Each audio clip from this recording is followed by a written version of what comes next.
칭짜오. 베트남 현지에서 한국어라는 꿈의 열매를 맺기 위해 매일 구슬땀을 흘리고 계시는 학습자 여러분, 오늘도 반갑습니다. 지난 시간에는 정보의 바다를 항해하는 네이버의 이야기를 나누어 보았는데요.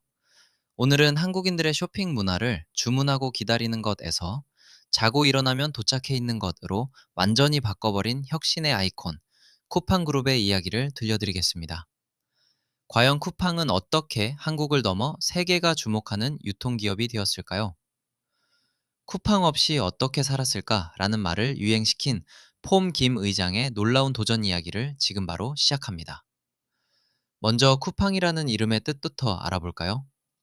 쿠팡은 쿠폰을 뜻하는 쿠폰과 터지는 소리인 팡이 합쳐진 이름입니다. 처음 사업을 시작했을 때 고객들에게 기분 좋은 혜택이 팡팡 터지는 즐거움을 주겠다는 약속이 담겨 있었죠. 2010년 폼 김 의장은 하버드대학교 중퇴라는 과감한 결정을 내리고 한국으로 돌아와 쿠팡을 세웠습니다. 당시 한국에는 이미 강력한 대형마트와 온라인 쇼핑몰들이 많았지만 폼 김 의장은 남들이 보지 못한 한 가지를 보았습니다.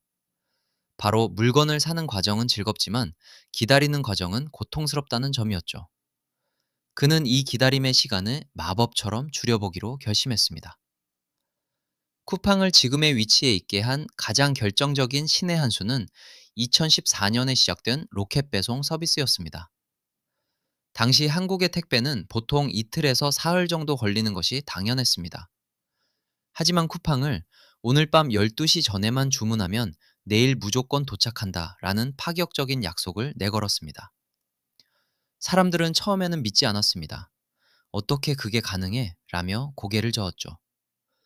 하지만 쿠팡은 직접 트럭을 사고 직접 배송기사를 채용하고 전국 곳곳에 거대한 물류센터를 짓는 엄청난 투자를 감행했습니다.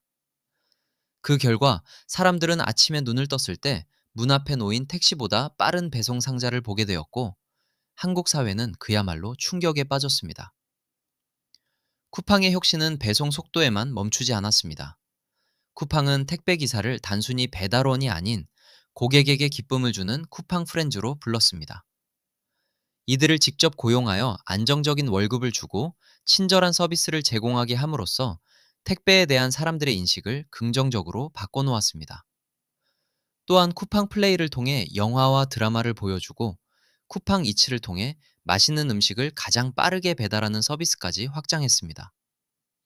특히 2021년에는 한국 기업 최초로 미국 뉴욕 증권거래소에 상장하며 전 세계를 깜짝 놀라게 했습니다.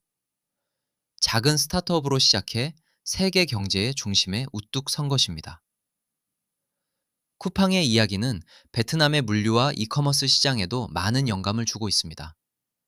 베트남 역시 그랩이나 쇼피 같은 서비스들이 빠르게 성장하고 있지만 쿠팡이 보여준 완벽한 물류 시스템과 고객 중심의 서비스는 베트남 기업들이 가장 많이 공부하고 참고하는 모델 중 하나입니다. 쿠팡의 엔지니어들은 전 세계 곳곳에서 모인 인재들로 구성되어 있으며 이들은 베트남을 포함한 글로벌 시장의 기술 발전에도 직간접적으로 기여하고 있습니다. 고객이 와우라고 외칠 때까지 멈추지 않는다는 이들의 정신은 국경을 넘어 모든 소비자를 행복하게 만들겠다는 의지를 담고 있습니다. 오늘날 쿠팡 그룹은 인공지능과 데이터 과학을 활용해 더 효율적인 배송 시스템을 만들고 있습니다. 수백만 개의 물건 중 어떤 것이 내일 주문될지 미리 예측하여 미리 준비해두는 첨단 기술을 사용하고 있죠. 또한 탄소 배출을 줄이기 위해 전기 트럭을 도입하고 재사용이 가능한 배송 박스를 개발하는 등 지구를 지키는 일에도 앞장서고 있습니다. 기술은 고객의 불편함을 해결하기 위해 존재한다는 봄 김 의장의 철학은 2010년 처음 시작할 때부터 지금까지 쿠팡의 가장 강력한 엔진이 되고 있습니다. 베트남의 한국어 학습자 여러분, 오늘 쿠팡 그룹의 이야기를 들으며 어떤 생각을 하셨나요? 당연하다고 생각했던 불편함을 해결하기 위해 전 재산과 인생을 걸었던 한 남자의 도전이 한국인들의 삶을 바꾸었습니다.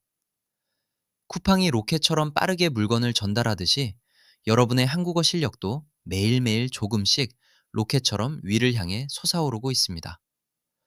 한국어 공부가 때로는 거북이처럼 느리게 느껴질 때가 있을 것입니다.